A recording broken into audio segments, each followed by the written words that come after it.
네, 미 연준이 기준금리를 0.5%포인트 낮추는 빅컷을 단행했죠.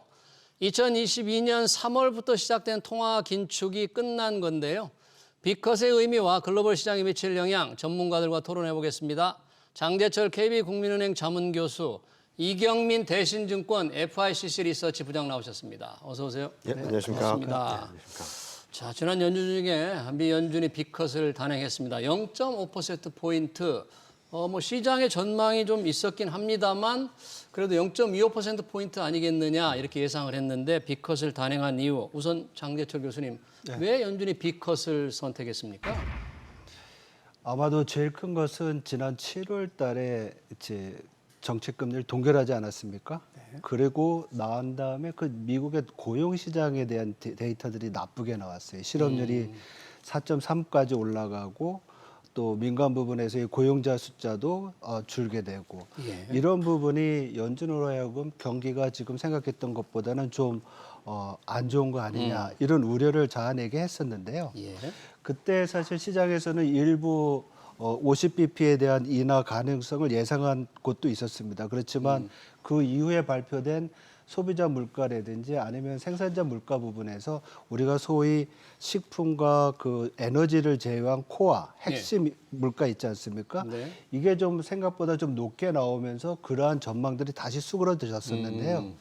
사실 지난주 말에 월스트리트저널과 파이낸셜 타임즈에서 두 가지 기사가 나왔었어요. 어떤 기사였어요? 그 기사에서 연준이 어쩌면 빅컷을 할 가능성이 있지 않겠냐라는 것을 시사하는 기사가 나왔는데 그 다음부터 시장에서는 50bp 인하에 대한 기대가 아주 급격히 올라갔습니다. 그러니까 예를 들면 지난주 초에는 요번에 50bp 인하할 확률이 30%밖에 안 됐었거든요. 근데 그 기사가 나오고 난 다음에 60%까지 올라가고 결국은 그러한 것들이 이제 시장에서의 기대가 그렇게 형성이 되니까 연준 입장에서는 이미 고용에 대한 어떤 둔화에 대한 판단이 예전과 같지 않은 상황에서 시장의 기대를 또 좀 약간 반대로 간다고 하면 시장에 주는 충격이 있을 것 같으니까 이번에 50bp로 가지 않았나 이렇게 생각이 듭니다. 물론 이제 그 비하인드에는 경제 펀더멘털에 대한 얘기는 많이 있습니다. 그건 나중에 좀 하도록 하고요. 네. 일단 고용 시장이 조금 약간의 식는 그런 거 우려를 이제 연준이 해서 빅컷 0.5%포인트를 내쳤다. 보통 빅컷을 하면 뭐 좀 경제 상황이 굉장히 안 좋거나 무슨 위기 상황일 때 하는 건데 이렇게 낮추니까 뉴욕 증시 또 채권 시장 이런 시장은 좀 어떻게 예상을 했고 어떻게 반응을 했습니까? 일단은 FMC 직후에는 채권물리는 레벨 다운되고 증시는 뭐 나스닥은 1% 이상 반등을 하는 모습들을 보여줬다가 파월 연준의장이 기존에 기자회견을 하면서 채권금리는 상승 반전을 했고 증시는 하락 반전을 했거든요. 전반적인 내용들은 그렇게 나쁘지 않았습니다. 경기 침체는 아니다. 침체의 증거는 없다. 그리고 고용은 지금 현재 시점에서는 굉장히 탄탄하다, 견조하다. 그리고 또 하나 가장 중요했던 것 중에 하나는 고용이 해고가 많아지기 전에, 증가하기 전에 고용이 강할 때 노동시장을 지원을 해야지 고통이 덜할 거다라는 얘기를 했거든요. 어떻게 보면 경기는 괜찮은데 고용 상황이나 경기가 불안정함에 따라서 선제적 대응을 한다라는 얘기들을 계속 해줬습니다. 그때까지만 하더라도 좀 잘 버티던 증시가 급격하게 내려온 이유 중에 하나는 중립금리 얘기하면서였거든요. 중립금리라는 게 뭡니까? 그러니까 연준이 생각하는 중립금리가 파월 연준의장도 정확한 포인트를 말해주지 못하는 중립금리라는 게 있습니다. 근데 그게 이전보다 높아졌다. 그리고 과거처럼 제로금리가 할 가능성이 굉장히 낮다라는 얘기를 하면서 시장은 이미 경기 침체에 대한 공포들을 좀 많이 반영을 한 상황에서 경기 침체인데 제로금리도 안 가고 중립금리가 높아져서 연준의 금리 인하 사이클이 조기에 종료될 수 있는 거 아니야? 라고 하면서 점도표를 뜯어봤더니 2.9에서 금리 인하를 멈추겠다라는 시그널이 나온 거죠. 점도표 상으로 본다면은 올해 안에 추가적으로 50bp 인하하고 25년은 100bp, 26년이 50bp고요. 27년은 금리 동결한다는 전망을 내놨습니다. 점도표를 통해서. 점도표. 이렇게 본다면은 투자자들이 시장에서 기대하는 것은 경기가 나쁘니까 금리나 팍팍 해주고 많이 해주면 좋겠다라는 시그널인데 중립금리에 대한 얘기 그리고 점도표의 흐름들을 봤을 때 2.9에서 금리 인하 사이클을 멈춘다라는 것들이 시장에 좀 부담이 되지 않았나라는 생각을 하고 있습니다. 네. 그러니까 파월 연준 회장은 경기 침체는 아니라고 계속 피력을 하고 있지만 시장에서는 계속적으로 경기 침체에 대한 부분들을 굉장히 기정사실화하면서 네. 시장을 바라보는 것이 아닌가라는 생각을 하고 있습니다. 그러네요.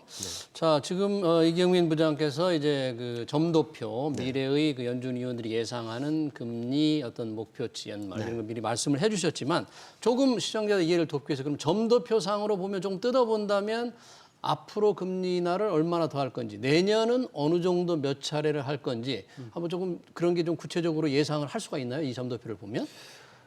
점도표는 사실 예상치는 아니고요. 예. 그 연방 뭐죠? FOMC에 참여하는 여러 연방 은행의 그 이사나 아니면 총재들이 각자 자기네들의 그 견해를 이렇게 표시하는 겁니다. 그래서 큰 판에 예를 들면 점을 하나씩 찍는 거예요. 나는 이때 되면 이 정도 와 있을 것 같다. 이 정도 와 있을 것 같다. 그래서 그거에 어떻게 보면 중간값, 미디언을 찾아가지고 우리가 그러면 이 사람들은 평균적으로 이 정도 예상을 하는구나라는 거거든요. 그래서 이 점도표는 어떤 이론적인 것이나 아니면 이런 건 없고요.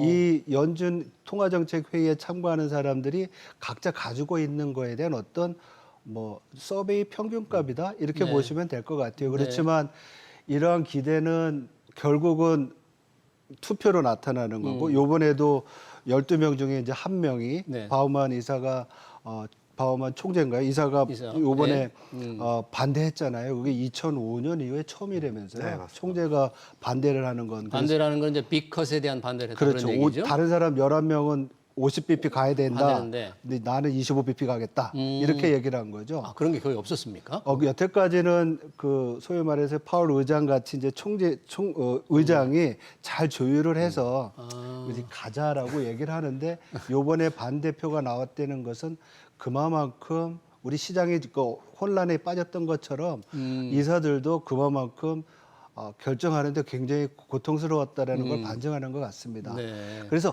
그런 점도표를 보면 6월 달에는 올해 한 번 인하, 그리고 내년과 후년에 100bp씩 4번 인하하는 거로 전망을 했었거든요. 예, 6월 달에는요. 6월 달에는. 근데 요번에 점도표를 보면 올해 100bp. 그러니까 이제 남은 거는 0.5% 0.5 했으니까 50bp 남았죠.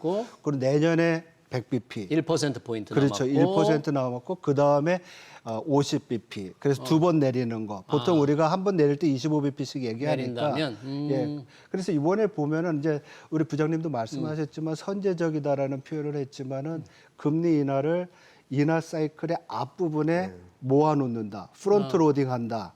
그런 면에서 어떻게 보면 이번에 금리 인하를 파월 의장이 굉장히 스트롱한 인하다라고 표현을 했거든요. 기자회견에. 그러니까 이런 것들을 보면 자기네들도 이제 내리면서 이 정도는 내려줘야지 되지 않겠느냐 이런 컨센서스가 있었던 것 같습니다. 네. 지금 이제 점도표를 통해서 앞으로 남은 건 0.5%포인트 한 번, 뭐 두 번 내리면 0.25%포인트씩 할 수도 있고요. 한 번이면 이제 빅컷을 할 수도 있고 내년에는 1%포인트 낮출 것으로 이제 점도표 기준으로 얘기를 했는데 이게 금리 인하가 이제 사전적인 성격이다. 경기 침체를 막기 위한 그런 거라고 말씀해 주셨잖아요. 보통 금리 인하 그러면 이미 경기 침체가 이미 시작이 돼서 서둘러 성급하게 따라가는 형식이 있고 경기 침체를 막기 위한 사전적인 게 있을 텐데 이런 사전적인 금리 인하가 역대 금리 인하를 보면 어떻습니까? 증시에 어떤 영향을 미칠까요? 일단은 단계적으로 보면 과거 통화정책 정상화라는 차원에서 금리 인하가 있었던 경우는 1995년하고 2019년이 있습니다. 95년하고 2019년이요. 네, 두 번의 케이스가 있는데 이때는 증시 흐름만 놓고 본다면 변동성 별로 크지 않았고 상승하는 흐름들을 보여줬죠. 거의 1년 동안. 아, 상승하는. 네, 금리나 사이클에서는 올라갔던 거죠. 그러니까 이 당시를 보면은 경기는 침체로 가지 않고 어느 정도 선방을 하면서 둔화됐다가 좀 회복되는 모습들을 보여주면서 증시는 굉장히 좋은 환경이 됐다라는 거죠. 무슨 말이냐면 경기도 좋은데 금리까지 낮춰주는 금리까지. 그런 그림이 있었고 또 한 번은 선제적 대응이라고 할 수 있었던 경우는 98년입니다. 98년에는 롱텀 캐피탈 마켓이라는 미국 그 당시 최대 펀드 회사가 파산을 했거든요. 파산을 하자마자 금리 인하를 급격하게 해서 시장에서의 경기로 이어지는 금융 불안이 경기 악화로 이어지지 않게 만드는 효과를 하다 보니까 단기 변동성은 있었지만 그 이후에 굉장히 강한 상승을 보여줬거든요. 그래서 저희는 현재까지 본다면 그리고 미국의 연준의 전망 그리고 블룸버그의 전망을 본다면 경기 침체 시그널은 아직까지 굉장히 약하거든요. 침체 신호는 약하다. 네, 그런 상황에서 금리 인하를 좀 많이 함으로써 앞서 말씀하신 것처럼 앞쪽에 계속적으로 놓으면서 경기가 악화되는 것을 제어하겠다, 방어하겠다라는 의지를 피력했다라는 것들을 본다면 예. 저희는 아직까지는 미국 경기가 연착륙하면서 증시도 좀 우호적인 분위기를 만들어주지 않을까라는 예상을 하고 있습니다. 그러면 과거 역대 사례본 이 부장께서는 1995년, 네. 2019년에 사전적 대응처럼 이번에 금리 인하도 한 1년 정도 예상을 증시에 미치는 예상을 본다면 긍정적으로 작용할 거다. 비슷하게 그렇게 보십니까? 네, 저희는 단기적으로는 이번에는 엔캐리 청산이라는 이슈가 들어왔기 때문에 예. 좀 불안정한 흐름들이 있고 그리고 경기 침체에 대한 고정관념이 너무 세게 박혀 있다 보니까 좀 이런 숙제들을 풀어야 되는 시간들은 좀 있을 수 있겠지만 네. 올해 4분기 내년 상반기까지만 열어놓고 본다면 증시에 부정적인 이유는 없다. 오히려 경기 침체에 대한 오해가 좀 풀리고 그리고 미국 경기가 연착륙한다라는 시그널들을 좀 확인하게 된다면 저희는 충분히 상승 추세를 재개해 나가고 예. 내년에는 좀 더 높은 레벨을 갈 수 있지 않을까라는 예상을 하고 있습니다. 네, 그렇군요. 그 파월 의장이 그런 빅컷을 단행하고 딱 한 명만 이제 반대를 할 정도라면 전반적으로 미국 고용 시장이 아까 좋을 때 고용 시장이 나빠지는 걸 대비한다고 그랬잖아요. 대비하기 위해서 금리를 낮춘다고 했는데 지금 고용 시장이 그렇게 차갑게 식고 있나요? 미국 경제 상황이 그런 경제 상황을 엿볼 수 있는 연준의 어떤 내용 같은 게 좀 있었습니까? 그 기자회견 전에 이제 예. 파월 의장이 기자회견을 위해서 이제 쭉 읽는 그 스테이트먼트가 있습니다. 예. 거기서 뭐라고 얘기를 했냐면 미국 경제는 아직 침체 징후는 보이지 않다. 침체 징후는 보이지 않는다. 그리고 올해도 그렇고 내년도 그렇고 2% 정도의 성장세를 계속 유지할 것이다. 근데 2%의 성장률은 미국의 잠재 성장률이 1.8%이기 때문에 예. 잠재 성장률을 상회하는 거거든요. 그리고 4.2%의 실업률 나쁘지 않은 거다.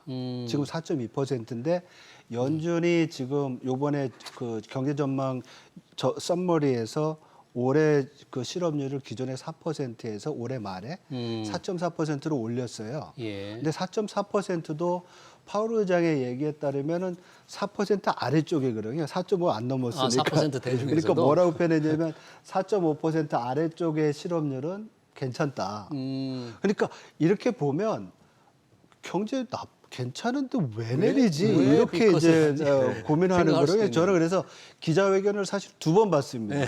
도대체 무슨 얘기를 하려고 뭔가- 무슨 얘기를 해가지고 50bp를 내렸냐. 근데 이렇게 보면서 계속 경제는 안 나쁜데 금리를 내려야 되고 뭐 이런 얘기를 계속해요. 그러면서 경기가 이제 앞으로 좀 나빠질 수 있기 때문에 예. 우리가 좀 해야 되지 않겠느냐. 그리고 제일 걱정되는 건 고용이다. 이렇게 얘기를 해요. 네.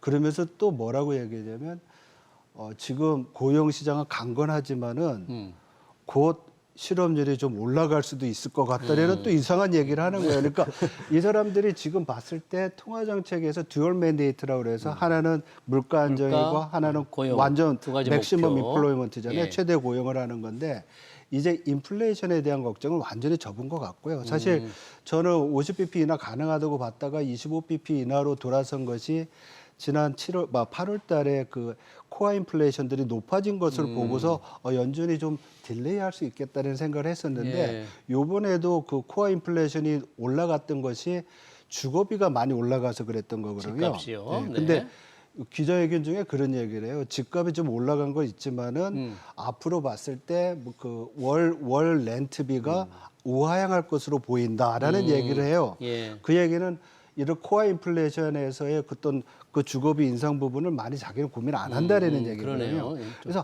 앞으로 고용 시장에서의 그 지표가 나빠질 경우에는 이게 상당히 문제가 될 거라고 생각을 합니다. 왜냐하면 지금처럼 좋은데도 50bp를 내렸는데 예. 만약에 고용 지표가 더 나빠진다고 하면 지금은 추가적으로 우리가 50bp를 내릴 거라고 얘기를 하지만은 0.5%요. 네. 네. 만약에 11월 달에 고용 지표가 앞으로 우리 두 번 더 봐야 되는데 예. 나빠지게 된다면 또 50bp 0.5%포인트의 금리 인하가 가능할 거라는 추측을 하게 하는 그런 대목이거든요. 네, 그래서 뭔가 저는 연준이 어떤 고용 지표 일반인이 공개할 수 없는 뭔가 고용 상황에 대한 좀 안 좋아질 거라는 나름의 뭐 자료를 좀 가지고 있나 본데요. 거기에 대해서도 파월 의장이 얘기를 했어요. 뭐냐면 올 4월 달인가요? 3월 달에 지난 12개월 동안에 고용 증가한 걸 보니까 약 월별로 6만 8천 개 정도가 과대평가됐다라는 얘기를 했거든요. 예. 근데 연준에 있는 참여자들이 정책 결정에 참여하는 사람들이 그거를 생각하고 있다라고 얘기를 해요. 근데 지금 민간 부분에서의 고용이 약 한 월 9만 개 늘어나고 있거든요.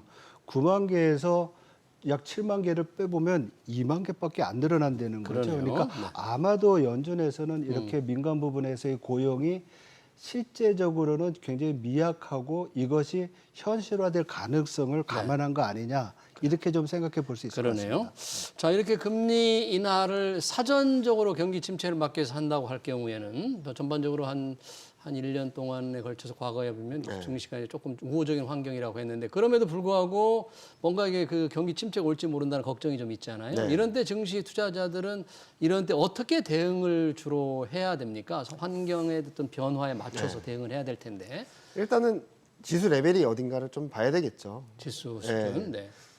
미국 증시는 높은 건 맞습니다.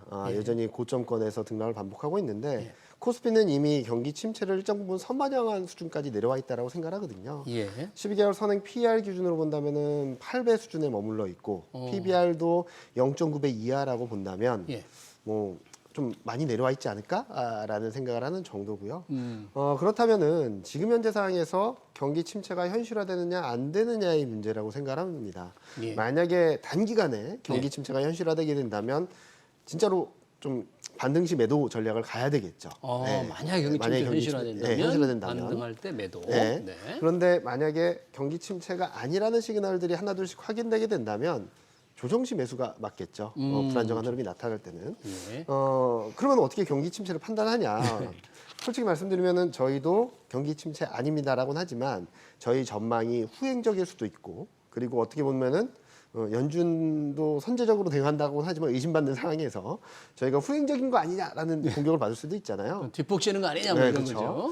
그래서 저희가 좀 제가 개인적으로 많이 말씀드리는 것은 애틀란타 연은이라는 데서 예.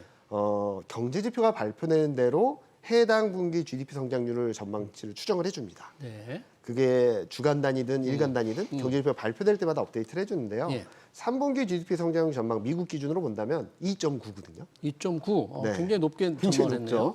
높죠. 그런 상황으로 본다면 경기 침체가 단기간에 올 것인가? 그렇지는 않을 가능성이 높다라고 생각할 수 있겠죠. 물론 4분기 흐름도 봐야 되고 또 추가적으로 봐야 되긴 하고 그리고 최근 발표된 하드 데이터 그러니까 서베이 지표가 아닌 숫자로 나온 데이터를 보면은 소매 판매도 예상보다 좀 좋았고 산업 생산도 서프라이즈가 나왔다는 점들을 본다면 지금 경기가 슬로우해지고 둔화되는 건 맞지만 경기 침체로 가는 건 침체까지는 아니다. 아닐 것 같다. 그러면 조정시 매수 전략이네요. 조정 만약에 매수 그렇다면. 전략이라고 보고 있고요. 만약에 아틀란타 연은에서 발표되는 지표들이 마이너스 반전을 한다, 아니면 0으로 빠르게 떨어진다라고 하면은 조금은 경계감을 가져야 되겠죠. 근데 아직까지는 그런 상황은 아니다라는 전망을 드리고 있습니다. 만약에 경기 침체가 아니라는 지수가 확인되면서 조정시 매수 전략이 유효하다면 네. 그 매수 전략을 입장을 세울 때 어떤 분야가 조금 분야에 좀 관심을 가져야 할까요? 일단은 실적 대비 그리고 좀 낙폭이 컸던 업종들을 좀 바라봐야 되지 않을까라는 생각을 하는데요. 네. 일단은 실적 대비 저평가된 업종들이 대표적으로는 반도체, 자동차, 기계, 조선, 2차 전지, 인터넷 이 정도로 좀 압축을 할 수 있거든요. 네. 얘네들은 또 낙폭과대이기도 합니다. 그러니까 두 가지의 교집합이 되는 업종들이라고 보시면 될 것 같은데 예. 많이 불안하죠. 반도체는 오늘도 폭락을 아니, 하고 반도체는 있고. 오늘 그 모건 스탠리가 반도체의 겨울이 다가온다. 네, 이런 상당히 음산한 맞습니다. 보고서를 냈는데 네. 어떻게 보세요? 뭐 반도체의 겨울이 다가오면 한국만 이렇게 빠질 이유가 있을까라는 고민을 하는 거고 또 하나는 많이 기대했던 부분들이 톤다운되면서 좀 조정이 과격한 거지. 실적 흐름이나 업황 방향성이 꺾인 건가? 모멘텀이 둔화될 수는 있겠지만 방향성이 꺾인 게 아니라면 저는 좀 밸류에이션 매력에 따른 좀 반등 시도는 있을 거라고 생각을 하고 있고 예. 반대로 생각을 해보면 자동차 얼마 전만 하더라도 엄청나게 빠졌습니다. 자동차. 네. 근데 오늘은 좀 반등을 하고 있죠. 네. 이런 그림들을 본다면 충분한 가격 메리트가 있다라고 했을 때 저희는 좀 반등 시도가 있을 것이고 그리고 미국 경기 침체에 대한 공포 심리가 후퇴하게 됐을 때는 좀 반등이 주도를 하지 않을까라는 기대를 하고 있어서 예. 낙폭과대 그리고 실적 대비 적정가 실적 대비. 업종들을 계속적으로 봐야 된다는 말씀드리고 네, 있습니다. 역시 미국의 이제 경기 침체가 정말 올 것인가 안 올 것인가 그걸 좀 확인해가면서 네. 전략을 세워야 한다는 말씀으로 정리를 하겠고요. 미 연준이 이제 금리를 이렇게 내린 게 결국 2년 6개월 만이죠. 그러면 이미 유럽은 금리를 먼저 올렸고 지금 글로벌하게 각국의 금리 전략이 조금씩 다르잖아요. 지금 어떻게 펼쳐지고 있는 겁니까 이게? 두 그룹이 있는 것 네. 같아요. 하나는 이제 연준처럼 금리를 내리는 건데 선진국 은행 중에서는 ECB 그리고 또 영란은행, 영국은행 그리고 또 스웨덴인가요? 뭐 이런 데서도 금리 인하를 먼저 시작을 했습니다. 근데 그쪽 부분은 인플레이션의 둔화가 미국보다 좀 빨랐어요. 대신 경기가 미국보다 좀 나쁜데 인플레이션이 둔화되는 게 어떻게 보면 좀 더 금리 인하 여건에 맞는다고 해가지고 금리를 많이 먼저 내린 부분이고 미국은 이제 내리기 시작을 했죠. 근데 이렇게 금리를 내리면서 완화적인 통화 기조를 유지하는 중앙은행이 있는 반면에 네. 반대가 있죠. 네, 일본이 이제 금리를 올리기 시작했습니다. 왜냐하면 거긴 마이너스 금리에서 이제 지금 올라온 게 0.25%잖아요. 그러니까 지금 예상으로는 12월 달에 또 올릴 거로 생각이 됩니다. 왜냐하면 인플레이션 압력이 커지고 있고 네. 그리고 또 임금 상승도 어느 정도 유지가 되고 있고 그래서 일본 중앙은행이 생각하는 그런 경제 전망의 패스에 맞게 가는 것 같아요. 그래서 이제 금리를 올리는데 또 우리가 여기서 봐야 될 것은 연준도 그렇고 영국 중앙은행도 그렇고 ECB도 그렇고 또 일본 중앙은행도 그렇고 그동안 양적 완화를 되게 크게 했었잖아요. 네, 돈 그래서 푸는 걸 많이 그거를 줄이기 시작했었거든요. 예. 근데 그 줄이는 정도를 약간 완화했을 뿐이지 소위 말해서 양적 긴축은 계속 가지 않겠느냐. 그래서 지금 두 방향이 있습니다. 금리 내리고 양적 긴축을 또 계속 유지를 하고 그런 방향으로 지금 네, 가는 게 아닐까 이렇게 볼 수 있어요. 알겠습니다. 이 금리 인하기 주식에 대해서는 말씀을 해주셨는데 이게 뭐 자산이라는 게 뭐 주식만 있는 게 아니고 채권도 있고 요즘 많이 오르는 귀금속 금도 있고 비트코인도 있는데 전체적으로 어떻게 자산군에 영향을 미칠까요? 이 금리 이제 인하가 본격화되면. 금리 인하가 본격화되고 경기 침체가 아니라는 시그널들이 들어오게 된다면 위험 자산이 전반적으로 좋아지는 그림들을 열어놓을 수 있겠다라는 말씀을 드리고 있죠. 예. 그러니까 뭐 채권물이도 떨어지긴 하겠죠. 하향하긴 하겠는데 시장이 기대한 것만큼 금리 인하를 더 많이 할까라는 것들에 대한 고민들이 있을 거고 예.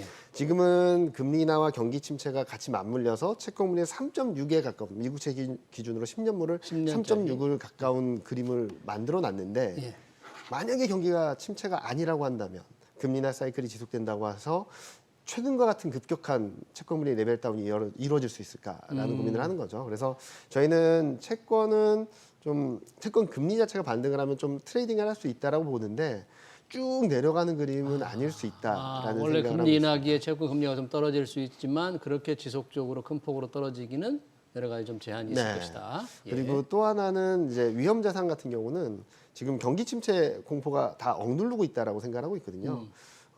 그런 상황에서 이 억눌렀던 힘이 조금 완화되면은 좀 반등 탄력을 보여줄 것이고 그리고 경기 침체가 아니다 연착륙이라는 시그널들을 확인하게 됐을 때는 많이 눌려있던 나라 자산들이 좀 반등 시도 정상화 과정이 좀 빠르게 전개될 수 있다라고 생각하고 있어서요.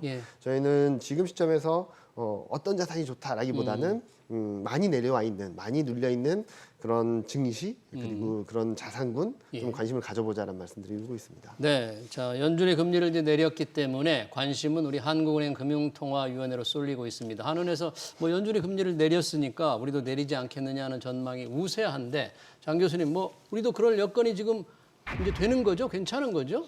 예, 저는 주목했던 것이 그 한국은행에서 지난 8월 달인가요? 우리 예. 통화정책 회의를 하고서 기자회견할 때 이창용 총재께서 외국에서의 금리 인하가 좀 되면은 좀 자유롭게 금리 인하할 수 있는 여건이 마련될 것이다라는 코멘트를 하셨던 거로 기억을 하고 있어요. 그래서 지금 연준이 25bp도 아니고 50bp를 내렸거든요. 예. 그렇다고 보면 그 여건은 더 맞는다고 생각을 하고 있고요. 그런 면에서 한국은행이 이번 10월 달에 금리를 인하하는 게 맞지 않을까 이런 생각을 합니다. 근데 일부에서는 최근에 그 주택가격 상승과 예, 집값 때문에. 가계부채 예. 이 부분 때문에 이게 11월로 연기될 부분이 있을 거라고 이제 전망을 하는데 네. 11월 달에 우리보다 한국은행보다 연준이 먼저 정책 결정을 합니다. 네. 대선 전후로 해가지고 음. 만약에 제가 말씀드린 대로 앞으로 고용 데이터들이 나쁘게 나온 경우에 연준이 또다시 50bp를 인하를 하면 그때 되면 지금이랑 금리 스프레드가 더 벌어지잖아요. 네. 그러면은 한국은행 입장에서는 굉장히 고민을 많이 해야 될 부분이 생길 것 같아요. 올해 한 번 하고 내년에 바로 연달아 할 것인지 아니면은 금리 폭을 좀 크게 가져갈 것인지 그런 면에서 저는 11월보다는 정책의 그 유용성, 플렉서빌리티를 위해서는 10월 달에 다음 달에. 금리를 인하하는 게 낫고 단지 11월 달에 연달아서 하지 못하는 이유는 여지까지 우리가 그 주택 가격이라든지 네. 가계부채 문제가 있으니까 네. 연달아서 금리 인하는 하지 어렵지 않겠느냐 이렇게 전망하고 있습니다. 그러니까 지금 시장에서 미 연준의 빅컷 이전에도 네. 시장에서 우리 한국은행이 10월하고 11월 두 차례 낮춰질 것이다라는 게 이제 우리나라 국고채 금리 수준이 형성이 되잖아요. 그러니까 한은에서 너무 성급하다 이런 얘기를 했는데 왜 시장의 기대는 두 차례나 더 낮아질 거라고 그렇게 기대를 하고 있죠? 일단은 계속 지연된 데 따른 기대감이 이연된 효과가 일정 부분 있지 않을까라는 생각을 하고 있습니다. 그러니까 연준도 원래 올해 초만 하더라도 장만 올해 초만 하더라도 24년 한 해 6번, 7번 금리 인하한다는 기대감들이 있었거든요. 그런 것들이 이제 9월에 와서 50bp 금리 인하로 나타났었는데 네. 한은도 거기에 맞춰서 금리 인하 기대를 가져가던 상황들이 계속적으로 지연된 효과들이 있지 않나라는 생각을 하거든요. 예. 따라서 저희는 뭐 10월 달에 금리 인하를 하고 10월 달에 하고. 하고 그다음에 연준의 스탠스라든지 미국 경기 상황, 한국 경기 상황 또는 부채 문제라든지 부동산 상황들을 확인하고 큰 문제가 없다면 11월에도 할 수 있지 않을까라는 기대는 하고 있습니다. 다만 그렇게 된다면은 또 거꾸로 말씀드려서 한국은 되게 안 좋은 거 아닌가라는 또 오해를 살 수도 있거든요. 그래서 지금은 뭐 베이비 스텝으로 천천히 갈 수 있다라고 생각을 하는데 지연된 만큼 그리고 연준이 빅컷을 첫 번째로 단행한 만큼 한은은 조금 운신의 폭이 넓어졌다라고 볼 수 있겠죠. 네. 그래서 저희는 10월 그리고 11월에도 가능성은 열려 있다 정도로 말씀드리고 있습니다. 네. 또 이 부분은 이렇게 생각해 볼 수도 있을 것 같아요. 지금 미국채 10년물이 3.71%거든요. 예. 그리고 지금 연말에 예상되는 연준의 그 정책 금리의 상한이 4.5%고. 네. 근데 지금 만약에 우리가 두 번 내린다고 생각을 하면 한국은행은 3%잖아요. 3%가 되는 거죠. 그래서 그 스프레드가 만약에 지금처럼 유지된다고 하면 우리 국채 10년물 금리가 2.5%까지 내려와야 돼요. 그렇다고 보면 지금이 10년물 금리가 2.99%거든요. 예. 거의 50bp니까 두 번 내리는 게 두번 맞는 내리는 게 거가 맞는데. 되죠. 왜냐하면 스프레드가 계속 유지된다고 하면. 근데 문제는 뭐냐면 경제 펀더멘털이 틀리다는 거죠. 예, 미국과 우리가 경제 그렇죠. 상황이 다르다. 이제 뭐 물론 금리의 그 예. 금리의 펀더멘털이 반영이 됐겠지만은 적어도 한국 입장에서는 미국보다 경제 성장률이 높고요. 예. 인플레이션은 비슷하거나 조금 높아요. 그러니까 명목 성장률이 더 높기 때문에 우리 금리가 조금 높아야 되는 부분도 있고 예. 또 한국은행 입장에서 보면 금리를 그렇게 과감히 내리면 앞에서 얘기했던 금융불안 문제가 또다시 제기될 수 그러네요. 있으니까 예. 이런 부분들이 복합적으로 작용된 게 아닌가 이렇게 생각이 됩니다. 알겠습니다. 10월과 11월 과연 금통위가 두 차례 내릴 수 있을지 여러 가지 전망이 나오고 있습니다. 미 연준의 첫 금리 인하 관련 글로벌 시장에 미치는 영향과 하는 정책 방향 토론 여기서 마치겠습니다. 장재철 KB국민은행 자문교수, 이경민 대신증권 FICC 리서치 부장이었습니다. 두 분 고맙습니다. 네, 고맙습니다.